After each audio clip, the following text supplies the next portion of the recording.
5 de agosto de 2013. Corinthians precisa de apenas 45 minutinhos para marcar 2 gols e garantir a vitória diante do Criciúma em Santa Catarina.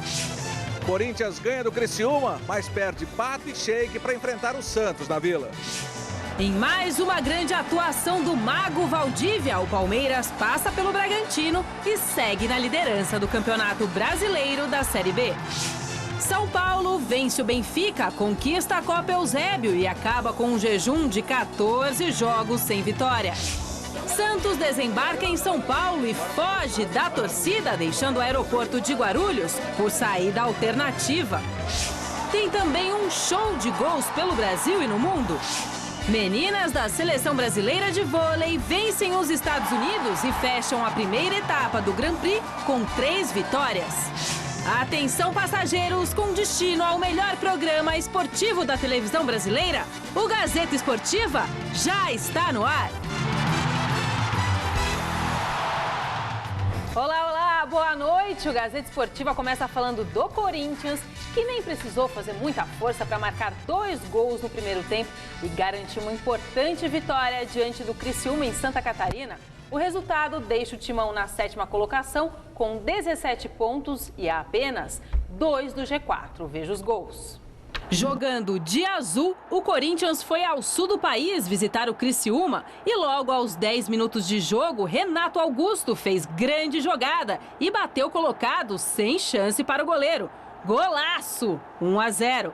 Aos 24 minutos, pênalti que Paolo Guerreiro bateu forte e ampliou a vantagem corintiana. Criciúma 0, Corinthians 2. Boa noite, Anitta. Boa noite, Flávio. Boa noite você em casa acompanhando o Gazeta Esportiva. Ontem, Flávio, foi uma vitória do Corinthians que ele realmente precisava, uma autoafirmação do campeonato, né? Ele vinha oscilando boas e más partidas, não conseguia uma boa sequência de vitórias, ganhou do Grêmio no meio de semana passado no Pacaembu e aí criou-se toda uma dúvida daquilo que o Corinthians poderia fazer no campeonato. Será que agora engrena, tendo um compromisso fora de casa com o Criciúma, que é verdade, disputa um outro campeonato? O campeonato do Criciúma é outro, né? É com a ponte do Flávio, com a Portuguesa, é outro campeonato. E aí o Corinthians foi lá e mostrou o seu valor, mesmo com alguns desfalques, ficou claro que o Corinthians tem esse elenco que todos nós sabemos, um elenco de grande qualidade. Mesmo com alguns desfalques, o Corinthians, nas peças de reposição, ele consegue manter o mesmo nível. Tanto é prova disso que o Renato Augusto marcou um golaço. Aliás, o Renato Augusto, se ele conseguir dar uma sequência sem contusões, para mim é titular absoluto na equipe corintiana. E eu tenho defendido muito pouco essa ideia, Flávio, de titular absoluto no Corinthians.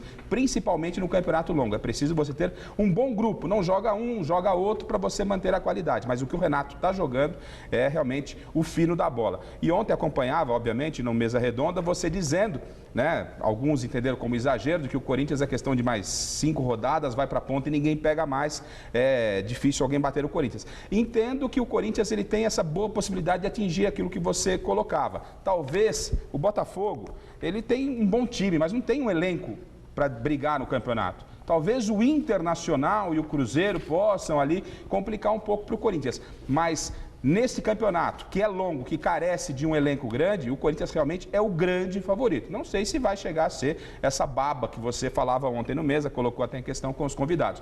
Mas realmente o Corinthians provou que está vivíssimo no campeonato e para baterem o Corinthians não vai ser fácil não. Boa noite, Flávio. Boa noite, Garrafa. Boa noite, Anitta, amigos do Gazeta Esportiva. Então, ontem foi um treino. O Corinthians jogou muito facilmente, muito tranquilo. Cheguei a ver alguns jogos do Criciúma, mais especificamente o jogo contra o Grêmio. E foi um inferno. O Grêmio perdeu, teve jogador expulso. Tá bom, tava chovendo e tal. Mas o Corinthians treinou, brincou. Foi muito fácil pro Corinthians. E eu vejo o Corinthians em cima do que você falou. Não só o Botafogo tem um bom time, o Coritiba tem um bom time também. Mas a diferença Você vê, o Coritiba ontem já perdeu o Alex, que é a grande referência, sentiu. Complicado, foi a primeira derrota, claro, né? Claro. O Corinthians perde o Sheik, entra o Renato Augusto, perde o Guerreiro, entra o Pato. Perde, por exemplo, o Guilherme entre o Y. Você tem o Douglas ainda com opção. É um elenco muito forte. É aquilo, um campeonato assim é elenco. E aí eu entendo que não tem para ninguém. Até acho que o Inter vai fazer um bom campeonato. O Cruzeiro pode ser que faça um bom campeonato. Não creio que o Atlético vai ficar lá embaixo como está. Mas em termos de título, eu acho que o Corinthians dificilmente deixará de ser o campeão. E você, vote na enquete que está no ar no site gazetesportiva.net. A pergunta é sobre o Timão, que vem crescendo na produção aí no Brasileiro. Você acha que o Corinthians chega ao G4 já na próxima rodada? Sim ou não? Acesse, vote, resultado no final do programa de hoje. Garrafa. Próxima rodada eu ainda não acredito, Anitta, porque depende de uma série de combinação de resultados. Mas é questão de tempo, o G4 já está muito perto e é questão de tempo também já entrar na briga forte pela liderança. Para a próxima rodada é não, G4. Eu acho que dá sim. Tem que torcer contra a Vitória, torcer contra a Bahia, torcer contra a Internacional. Eu não sei quais são os jogos desses times, mas acho que é bem possível. O Corinthians deve ganhar o jogo dele. Vitória enfrenta o Fluminense em Salvador. O Coritiba aqui pega o Grêmio em Porto Alegre. E o Bahia nós temos aqui... Cadê o Bahia? Bahia pega o Atlético Paranaense fora. Seriam Corinthians estará no G4. Certo. Vitória e Fluminense, não sei se o Flu ganha lá em Vitória. Bom, enfim, aí é uma boa enquete. Né? Bom, enfim, vamos lá. E mais 6 partidas aconteceram pela 11ª rodada do Brasileirão. O Botafogo venceu o Vasco e segue na liderança do campeonato. No Grenal deu empate e o Atlético Mineiro perdeu para o Flamengo no Mané Garrincha e foi para a zona de rebaixamento. Confira aí os gols. No Mineirão, o Cruzeiro recebeu o Curitiba. 11 minutos do primeiro tempo e Luan faz o único gol da partida. Cruzeiro 1, Curitiba 0. No Mané Garrincha, Flamengo encarou o Atlético Mineiro. Nixon faz Flamengo 1, Atlético 0. Aos 13 minutos do primeiro tempo ainda, Elias faz um belo gol. O segundo gol do Mengão, 2-0. Paulinho, aos 30 do segundo, faz Flamengo 3, Atlético 0 final. Na Arena Grêmio, o primeiro gol é do Grêmio, marcado por Barcos de pênalti. Barcos não perdeu a marca. Grêmio 1, Internacional 0. Leandro Damião empata, final, tudo igual. Grêmio 1, Internacional também 1. O Dorival de Brito, o Furacão encarou o Goiás. De La Torre faz o primeiro gol do Furacão, 1-0 Atlético. Ederson aos 47, fecha a final, Atlético 2, Goiás 0. No Barradão, a Portuguesa saiu na frente com o Canhete. Vitória 0, Portuguesa 1, Canhete. Tarraxa, aos 25 do segundo tempo, empata. Tarraxa, não perdoa, marca um belo gol. Cobrando falta, Fabrício garante a vitória de virada do Vitória. Final 2-1, Vitória. No Maracanã, clássico Vasco e Botafogo, Rafael Marques faz o primeiro gol do Fogão. 1-0. Ainda no primeiro tempo, Sidorf faz o segundo gol do Fogão. Sidorf com categoria. 2-0 Botafogo. Aos 44 do primeiro tempo, André, em bela jogada de Juninho, livre faz o primeiro gol do Vasco. Bela jogada do Reizinho, Juninho. 1 minuto do segundo tempo, André faz mais um. E empata o jogo, tudo igual, 2-2. No rebote da trave. 2 minutos depois, Rafael Marques não perdeu a marca. Este golaço, reparem. Puxa para a direita e joga no ângulo. Final, Vasco 2, Botafogo 3.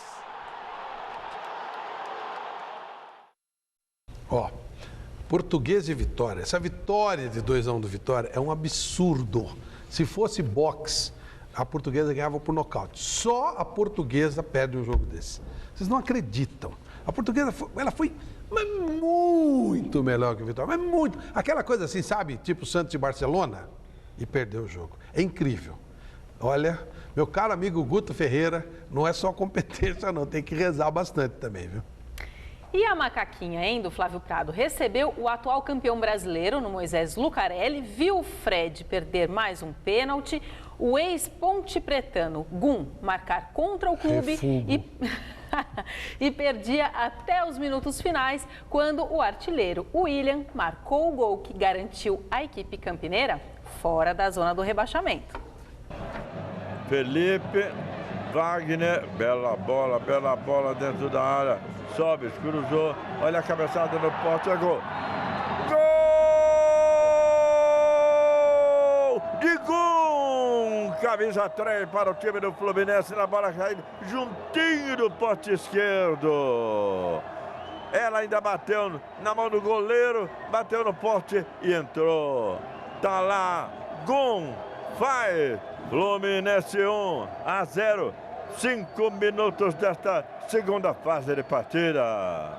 Giovani, bem forte para o alemão, chegou o alemão, a chance da Ponte Preta. Alemão entre dois, rolou na cara do gol, é gol!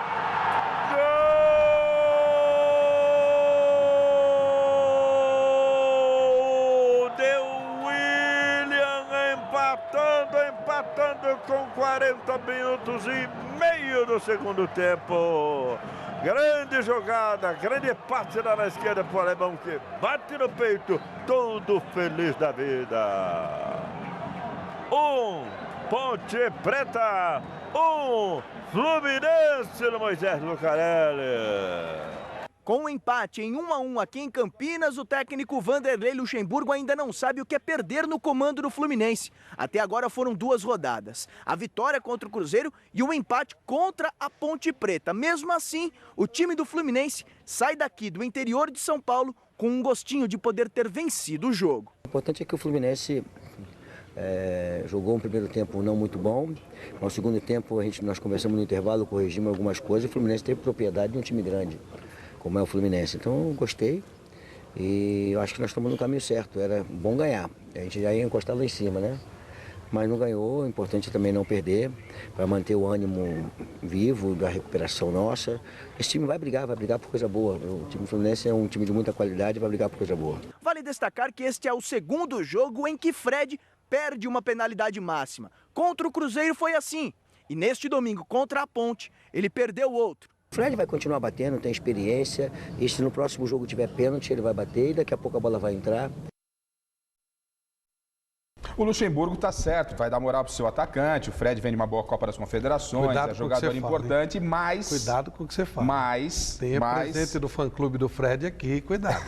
Mas é o seguinte, eu entendo que o Fred era o momento de tirar o pé um pouquinho. Se tiver um pênalti, acho que foi mais um jogo de cena do Vanderlei, né, do que propriamente realidade. Eu gostaria muito que tivesse um outro pênalti no próximo jogo do Fluminense para saber se o Fred seria exposto ou não. Sobre o Fluminense, acho que a Anitta pode ficar tranquila que não peguei pesado não com o Fred, que é natural, o bom jogador oscilar bons e maus momentos. Na penalidade, o emocional dele está meio balançado, não sei porquê. Agora, cuidado, a sua Ponte Preta precisa tomar muito cuidado, Flávio. Verdade. Né? A classificação é complicada. Ela é a 15ª colocada, 11 pontos, um acima do G4 negativo, e lembrando que lá está o São Paulo, que não é normal. E o Atlético Mineiro. O Atlético Mineiro, Então, ou seja, estamos na zona do rebaixamento. A sua macaquinha que se cubra, viu, Flávio? Estamos na zona do rebaixamento, é verdade. Coisa complicada mesmo. Ainda bem que a esperança é o William Batoré, fazedor de gols. E outra coisa, o Fred não perdeu o pênalti, ele foi vítima de Robert Banks. Eu não vou falar hoje sobre o Fred, não estou com vontade. Série B, os 22 mil palmeirenses que foram ao Pacaembu na sexta-feira acompanhar Palmeiras e Bragantino começaram o final de semana, com um sorriso no rosto. Mesmo contra um adversário que veio para jogar fechadinho, o Verdão teve paciência e com grandes jogadas de Valdívia conseguiu mais 3 pontos na competição. Vamos ver os gols. Vem Márcio Araújo, joga para Valdívia, bola bem passada de pé para pé, é o Palmeiras, Valdívia, pintou mais um, chegou, entregou um bolão para Kardec, é gol!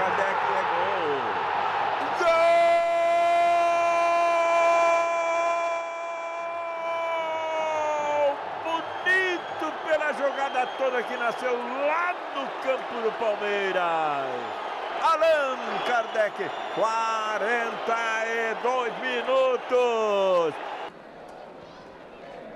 A bola comprida, coitado do Globo, roubou muito bem, Charles vai que vai levando atenção, abriu, vai Valdívia, chutou Valdívia, que golaço, que golaço, que golaço. Que golaço, que golaço, que golaço!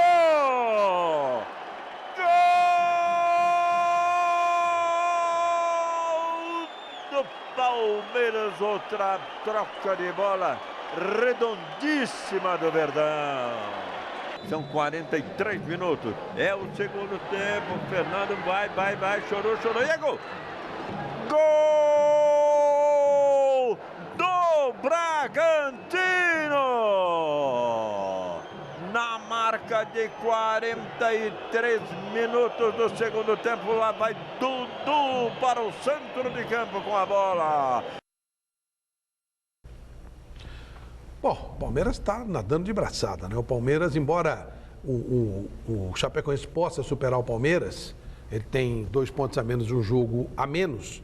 O Palmeiras deve ganhar a segunda divisão com toda tranquilidade. O Palmeiras está assentadinho, ajeitadinho. O Valdívia será poupado do próximo jogo, que é muito inteligente. Já é amanhã, pô.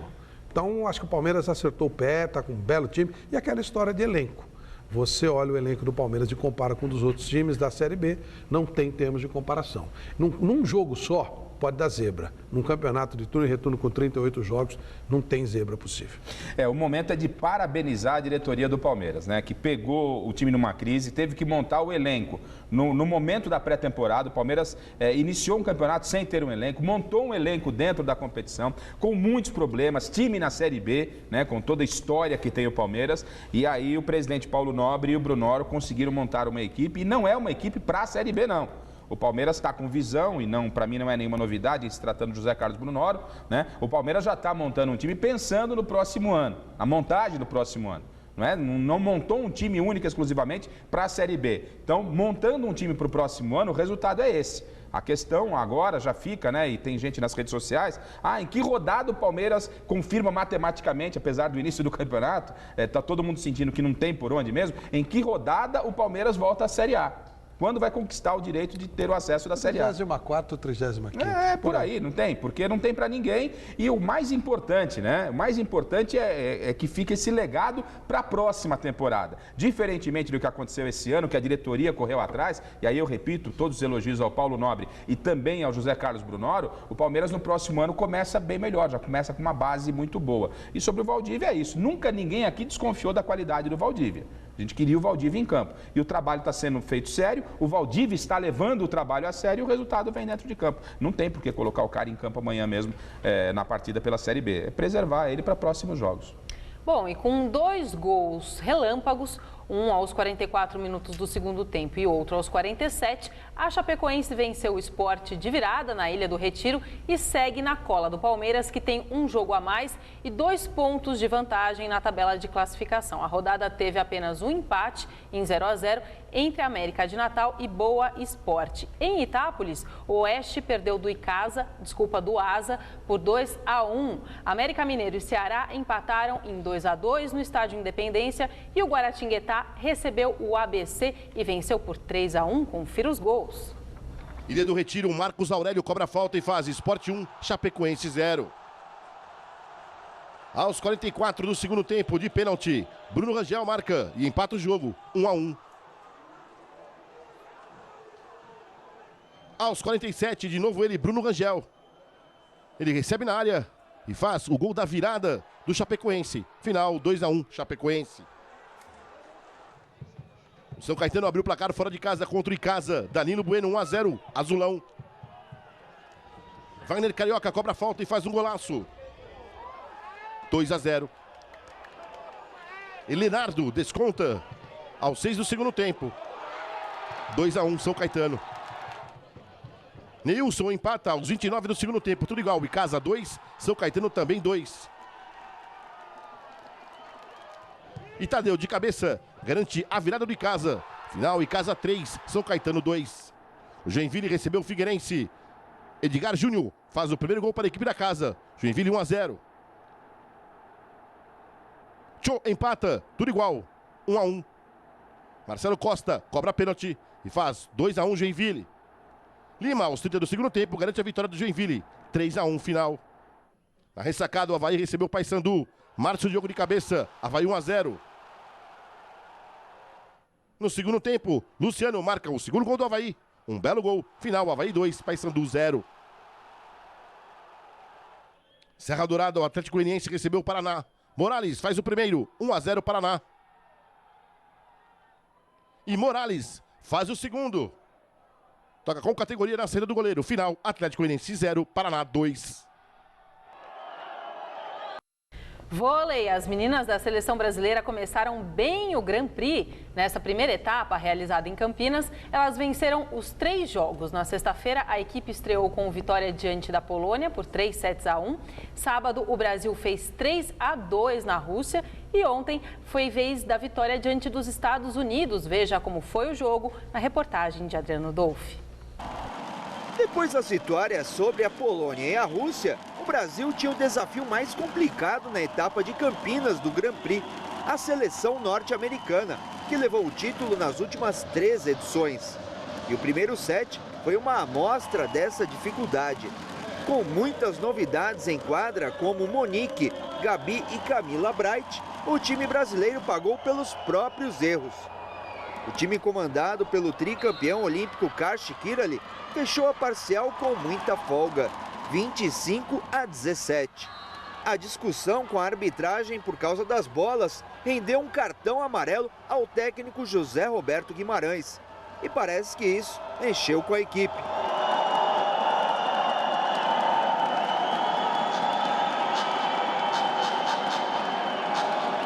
Aos poucos, as meninas foram deixando o nervosismo de lado e ganhando confiança.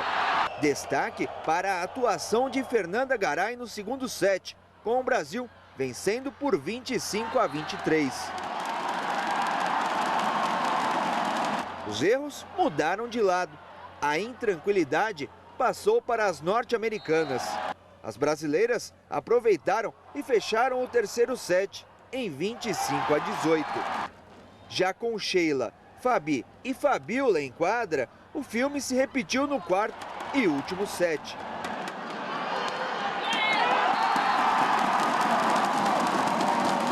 Na cortada de Sheila, Brasil 25-20 e 3-1.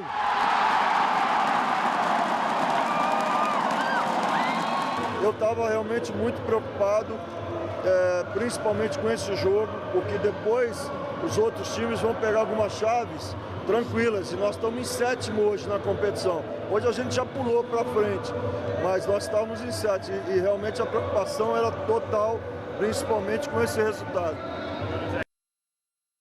E a segunda etapa do Grand Prix acontece no próximo final de semana em Porto Rico, onde o Brasil joga contra a República Dominicana, a Bulgária e as porto-riquenhas donas da casa. E você, veja agora os destaques do Super Esporte desta terça-feira. Fala, Anitta. Fala, turma ligada no Gazeta Esportiva. Nesta terça-feira, Super Esporte vai falar bastante do clássico entre Santos e Corinthians na Vila Belmiro. O Peixe tenta colocar a cabeça no lugar depois do chocolate que levou do Barcelona. Já o Timão quer aproveitar o bom momento para chegar ao G4. Na Série B, o Palmeiras joga contra o São Caetano no ABC e no Japão, o São Paulo disputa mais um título contra o Kashima Antlers. Tem ainda o nosso E Agora, José, e muito mais. Então eu espero por vocês amanhã, meio-dia, com o nosso Super Esporte. E você que acompanha o Gazeta Esportiva, fale com a gente, mande sua mensagem. Você pode dar um alô pelo nosso Twitter, @GazeEsportiva, pelo meu, @AnitaPasques, pelo do Garrafa. Osmar Garrafa, com 2 Fs. Pelo do Flávio. Não é muito efetivo no Twitter, não. Você não é muito de twittar, né? A gente participa um pouquinho, isso é razoável. É porque a Anitta, por exemplo, está toda hora. Não, a Anitta Eu é Flávio Prado JPGZ. Tá, e você pode ir lá também no YouTube e rever nossos programas, as matérias, youtube.com/a Gazeta Esportiva TV, e no Facebook, a nossa página é facebook.com/gesportivanet.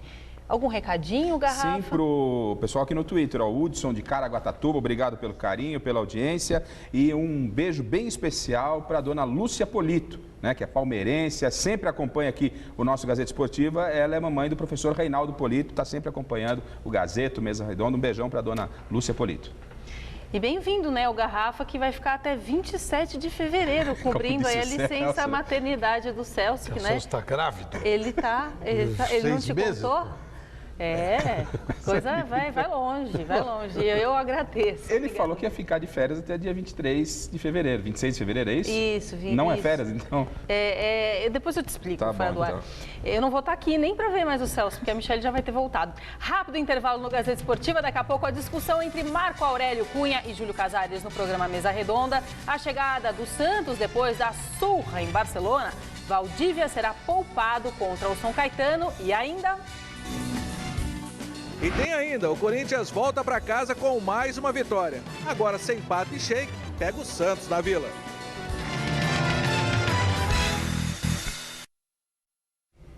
Estamos de volta para falar do São Paulo. A participação de Marco Aurélio Cunha ontem no Mesa Redonda foi o grande assunto da imprensa esportiva nesta segunda-feira. Durante o programa, o vice-presidente de Comunicações e Marketing do Tricolor, Júlio Casares, entrou ao vivo por telefone para rebater alguns argumentos expostos pelo ex-membro da diretoria. Confira.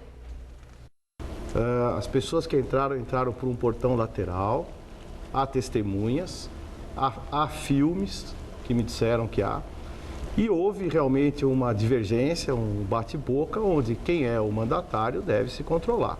Eu lamento que evidentemente eu tenho ligações com o presidente Juvenal, gosto dele, acho que esse mandato tem sido difícil, mas eu jamais, estando presente, permitiria que houvesse qualquer situação negativa para o clube. Lamento que o Júlio diga isso, porque não é verdade. E ele deve dizer isso lá dentro da social, para o sócio, que é testemunha do que ocorreu. Outro dia eu recebi uma informação que só podia entrar com a carteirinha e nenhum não sócio poderia entrar dentro do clube. Eu recebi esta orientação. Interessante. Para uns é de um jeito, para outros é de outro. O Autuori, que é campeão do mundo comigo, no campo. Eu estava no campo, eu não estava no marketing, não. E eu tenho muito respeito por você, mas, por favor, futebol entendo eu. Futebol entendo eu. O presidente Juvenal sai em abril. Ele não prossegue. Termina, encerra o ciclo dele de 12 anos, junto com o presidente Marcelo, e 8 anos de presidente, encerra o ciclo dele. Nós vamos esperar o quê para debater? Alguém dizer vai ser esse? É assim o São Paulo? Uma pessoa vem e fala que o presidente vai ser aquele. E acabou? Num processo de 4 anos ruim que nós estamos vendo no futebol. Então, nós ficamos nesse tipo de resultado técnico do futebol. E vai continuar? Vocês querem continuar? É isso que eu pergunto. Você quer continuar, Júlio? Respeito muito o Marco Aurélio Cunha, mas em nome da verdade eu preciso esclarecer alguns fatos. Primeiro, vereador Marco Aurélio Cunha, eu não sou mentiroso e não admito que o senhor coloque isso para mim. Eu não sou mentiroso. Isso nós vamos falar pessoalmente. E o senhor estava no Japão, sim.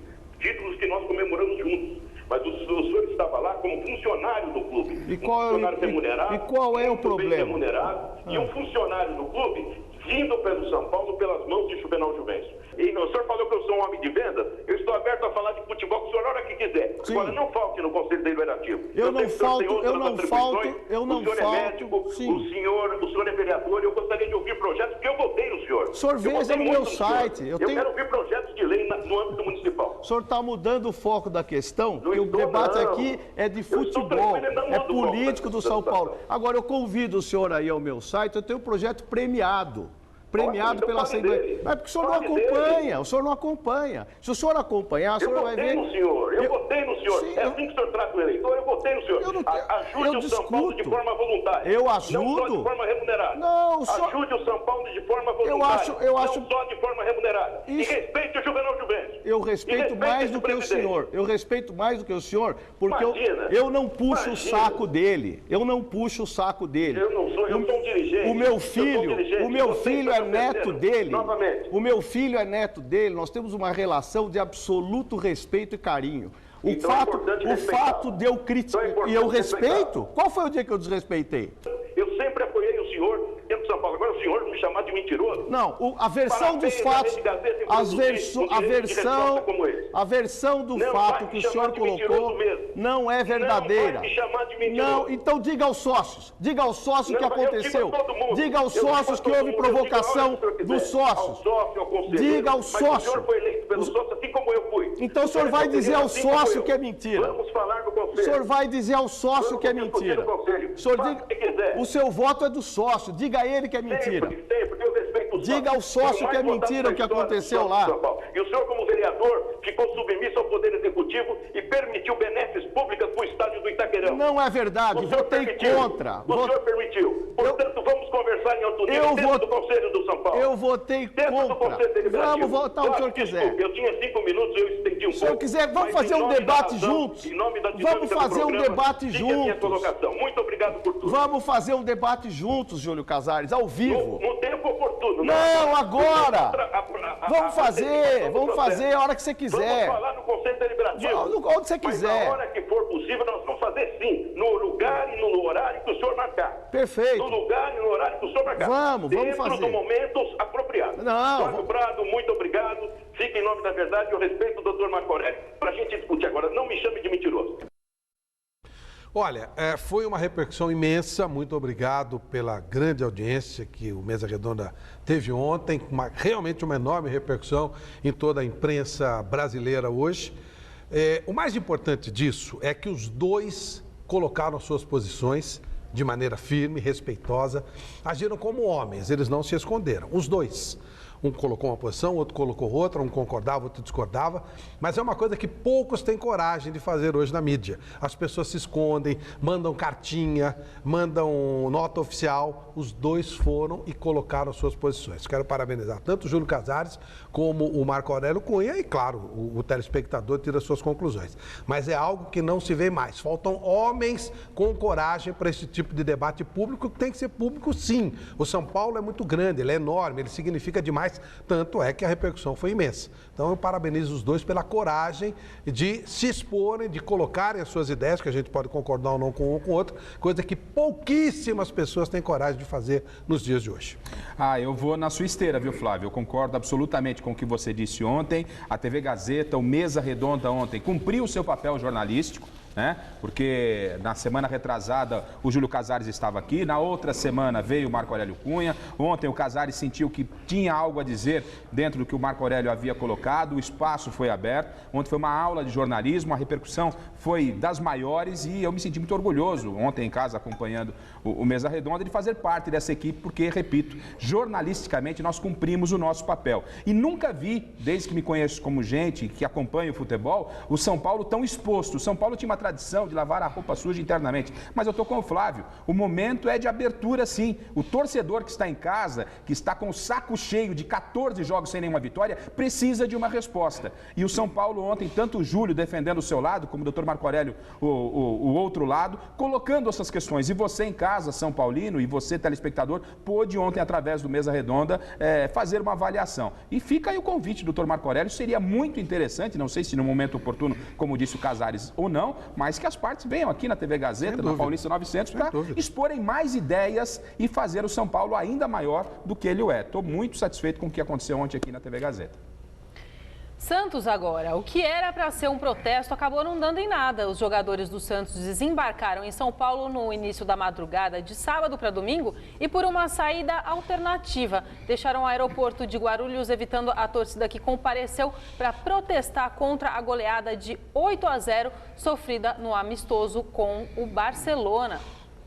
Bom, lamentável, não é? Lamentável, a gente sabia que o Santos teria uma missão difícil nesse amistoso contra o Barcelona, mas o que aconteceu foi um vexame. E aí é muito culpa dessa administração do Santos, né? O seu Claudinei Oliveira também tem a sua parcela de culpa, porque o Santos não estava lá a passeio, não estava em pré-temporada, o Santos vem dentro do Campeonato Brasileiro. Quando viu que tomou 4 no primeiro tempo, o porquê de colocar toda a molecada para jogar? Mantivesse o que tinha de melhor em campo para não passar o vexame que passou a camisa histórica, né? O Santos é uma camisa histórica, tem uma história mundial. E ontem o seu Claudinei, no sábado, o seu Claudinei, na sexta-feira, melhor dizendo, o seu Claudinei Oliveira, talvez por uma ingenuidade, ainda talvez por não ser um técnico cascudo, cometeu algo grave sim. Mas só que toda a culpa, a maior parte da culpa, vai à direção do Santos. Não é? O Santos é muito grande para depender única e exclusivamente do Neymar e para passar um vexame como passou no último sábado. O Santos que abra o olho, porque tem muita coisa errada lá na Baixada e não pode se crucificar ou se perder, Flávio, uma geração de bons jogadores e bons garotos que estão surgindo por aí. Acho que é repensar no que está acontecendo com o Peixe. Olha, eu entendo assim, primeiro, eu no primeiro momento fiquei chocado quando os caras disseram que o Santos fugiu, né? Foi uma vergonha lá em Barcelona, depois fugiu. Mas depois vendo, não era a torcida que estava lá, eram leões de chácara que queriam fazer o que já fizeram lá em Barcelona. Eu vi imagens, estava lotado de torcedor, de torcida uniformizada do Santos em Barcelona. Eu não sabia que esses rapazes tinham tanto dinheiro, condição de sair, deixar os seus trabalhos aqui normais, para irem a Barcelona, ficar no hotel e tal. Poxa vida, que legal. E foram pressionar os jogadores lá em Barcelona. Gostaria de saber quem bancou isso tudo, né? Eu não sabia que esse pessoal da torcida uniformizada do Santos tinha tanto dinheiro assim. O Santos é muito inferior ao Barcelona. Muito inferior. Aconteceu o normal. São Paulo só não perdeu do Bayern de Munique, também por esse monte, porque, primeiro, a fase está mudando, a sorte está melhorando para o lado de São Paulo. Segundo, que o Bayern de Munique tirou o pé. E o Rogério Ceni, né, que foi maravilhoso. A diferença é muito grande. O que eles achavam que ia acontecer? Que ia ganhar do Barcelona? Se jogar aqui em São Paulo, vai perder de novo. E se o Barcelona forçar, mete outra goleada. E se quiser trocar de time, pode pegar qualquer time brasileiro. O Corinthians talvez perca de pouco. Os outros ficam expostos a esse tipo de goleada. Diferença no futebol brasileiro para Barcelona e Bayern de Munique é muito grande. Deu o natural. E voltamos a falar do Corinthians. Depois da vitória por 2-0 diante do Criciúma, os jogadores desembarcaram somente na manhã desta segunda-feira em São Paulo. Luiz Henrique Gurian acompanhou a chegada do Timão, que terá desfalques importantes para o Clássico. 2 vitórias seguidas, 2-0 no Grêmio, 2-0 no Criciúma. Aliás, Criciúma que pela Série A o Corinthians nunca tinha vencido lá no sul do país. 2 baixas, perdeu o Emerson Sheik, terceiro cartão amarelo, e perdeu o Alexandre Pato por uma lesão muscular. De que grau, que tamanho de preocupação, está fora do Clássico contra o Clássico? Na verdade não é muscular a lesão do Pato. O Pato ele teve um edema ósseo na fíbula, uma sobrecarga local. No terço médio para distal da fíbula direita. Mais grave, então? Não, na verdade não. É uma área de sobrecarga só, não tem nenhuma lesão mais séria, é só um edema ósseo mesmo. E a gente fez esse diagnóstico no sábado de manhã, ele se queixou no início do treino, a gente tirou ele do treino, fez a ressonância magnética. Está fora certamente do jogo contra o Santos nesse meio de semana. Sim, é muito pouco tempo de recuperação, né? Na verdade amanhã a gente já vai viajar de novo, então é muito pouco tempo para recuperar para amanhã. Mas... Tem um tempo previsto de recuperação? Uma semana, 10 dias. Mas não é nada sério, não. Dá uma paradinha rapidinho. Vamos ver, acho que essa semana já volto já. Jogada bonita e gol bonito, interna-se também por Renato Augusto. Foi um belo gol. Acho que voltando a jogar bem, voltando a participar mais dos jogos. Acredito que ainda tem bastante a evoluir, mas acho que valeu a vitória. Clássico, Danilo. Santos na Vila, o time que tomou de 8 do Barcelona. Jogo bom, jogo importante, onde que a gente precisa ganhar. A gente sabe que brasileiro você tem que ter uma sequência boa de vitórias para subir na tabela. Então, acho que o nosso caminho é esse aí, mas vamos respeitar, mas ir para lá e buscar o resultado. A gente sabe que o jogo é muito difícil, independente da equipe do Santos que tomou 8 do Barcelona, sabe que eles vão vir mordido e eles precisam da vitória, mas claro que a gente precisa mais ainda para a gente entrar de vez na competição. Jogo difícil, o clássico lá na Vila vai ser difícil, mas o time vem numa crescente muito bem, vemos conseguindo vencer e vamos tentar fazer um grande jogo na Vila. A gente está de parabéns aí pelo que produziu ontem, agora é descansar aí e aproveitar para quarta-feira fazer um bom jogo também. Agora é descansar, trabalhando essa terça e perder o Pato e não tá um Sheik. Então, é complicado, né? Mas a gente sabe que o elenco é muito bom, o grupo só tem a ganhar com os jogadores que tem. A gente fica triste pelo lado do fato, mas a gente crê que o mais rápido você vai estar se recuperando, nos ajudando também.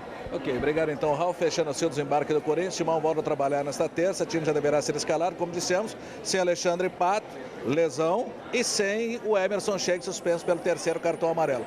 Pega o Santos, o time está na 7ª colocação do Campeonato Brasileiro. Imagem Vitor Hugo, Vitor Rogério, Luiz Henrique Gurian, desembarque do Corinthians para a TV Gazeta. Bom, o Pato não jogou ontem, é uma pena, né, que ele de novo tem esse problema, tomara que seja uma coisa simples, porque realmente ele precisa trabalhar, né, coitado, não consegue trabalhar, é duro, não dá para julgar, tá contundido, é um problema, complicado isso, eu lamento muito que entendo que é um enorme jogador. E o Sheik também vai dar uma descansada, tem aquela coisa que a gente falou de reposição, o Corinthians entra com enorme favoritismo nesse jogo contra o Santos. A diferença do Corinthians para as demais equipes, ou para a grande maioria das equipes, é exatamente essa.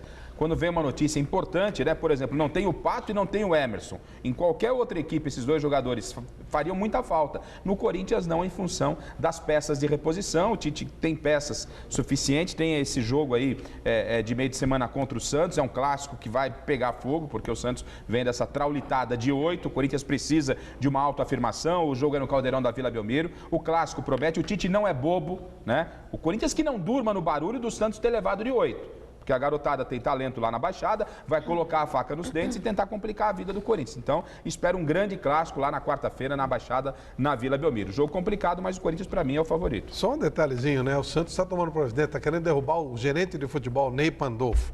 Pelo amor de Deus, né? O Ney faz a parte dele direitinho e se tivesse jogado, por certo, o time teria mais garra, porque ele, quando jogava, não aceitava derrota desse jeito, não. Nada de descanso para o Palmeiras. Depois de jogar na terça e na sexta-feira da semana passada, o Verdão já volta a campo amanhã contra o São Caetano fora de casa. E com esse ritmo intenso de partidas, o principal nome do Alviverde nos últimos jogos será poupado. A reportagem é de Alexandre Silvestre.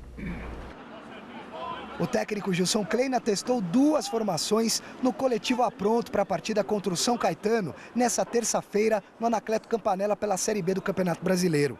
Uma com o volante uruguaio Eguren na vaga do Charles, que está suspenso, mantendo assim o esquema com 3 jogadores de contenção no meio de campo. Outra escalando um terceiro atacante, para ajudar Kardec e Leandro. Com 3 atacantes é melhor que o poder ofensivo fica mais forte. Ter mais gente na frente, mais pessoas para ajudar lá no ataque. E para os atacantes, tenho certeza que muitos acham melhor, né? Quem está fora de combate é o Valdívia. Após 6 jogos seguidos, ele será poupado. Para o lugar dele entra no meio de campo o paraguaio Mendieta. Quando trata-se do Mago, todo cuidado é pouco. A comissão técnica do Palmeiras pisa em ovos. Um planejamento específico, todo voltado para o chileno, que está sendo bem aceito pelos demais jogadores do Verdão. Até porque ele tem um problema sério, né, de lesões. Infelizmente ele teve muitas lesões seguidas. E ele precisa de um tratamento diferente, né? Para que não possa vir a acontecer novas lesões. E eu acho que o grupo entende, está todo mundo de acordo. Até porque quando ele joga, ele é sempre o diferente da equipe.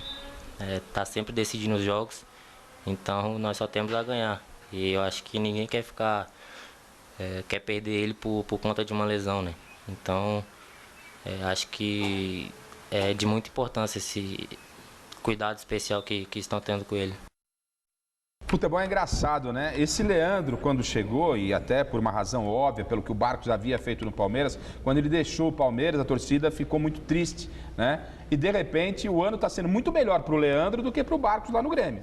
Belíssimo jogador, novo. O Palmeiras tem que fazer de tudo para ficar com esse atleta. Não sei como é que anda a situação dele em relação ao Grêmio, mas o Palmeiras já está se mexendo, me parece, para tê-lo aí em definitivo, porque é um belíssimo jogador. E o ambiente no Palmeiras, Flávio, ele é muito leve, muito tranquilo. Eu estive lá semana passada e vivi uma situação que não tem sido muito comum nos últimos dias. Algo que acontecia no passado não tão distante assim. Jogadores fora da entrevista coletiva, ali naquela resenha com os jornalistas de forma totalmente informal, nada de resenha mesmo. Isso a gente não vê mais hoje no futebol. Mas o clima no Palmeiras é tão leve que até isso estava acontecendo. É resultado do ótimo trabalho da diretoria e também do Gilson Kleina, que está buscando seu espaço numa grande equipe e fazendo um belíssimo trabalho. Palmeiras em estado de graça, apesar da Série B, mas vivendo um belíssimo momento, Flávio.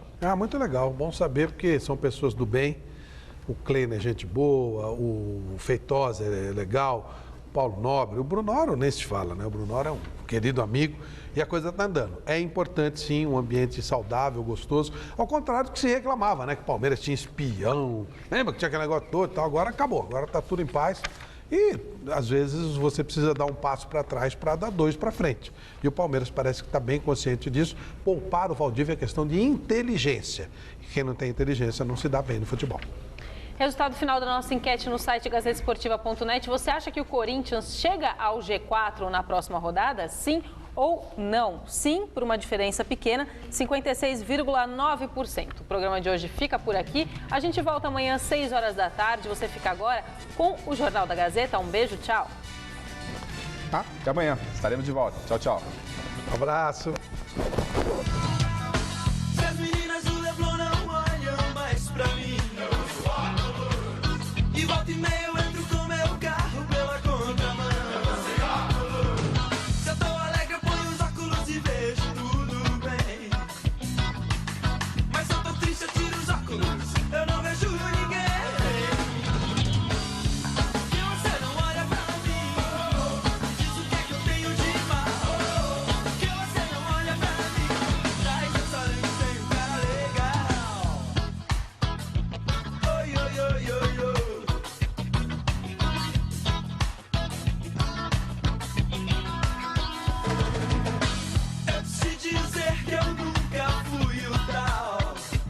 Gazeta Esportiva.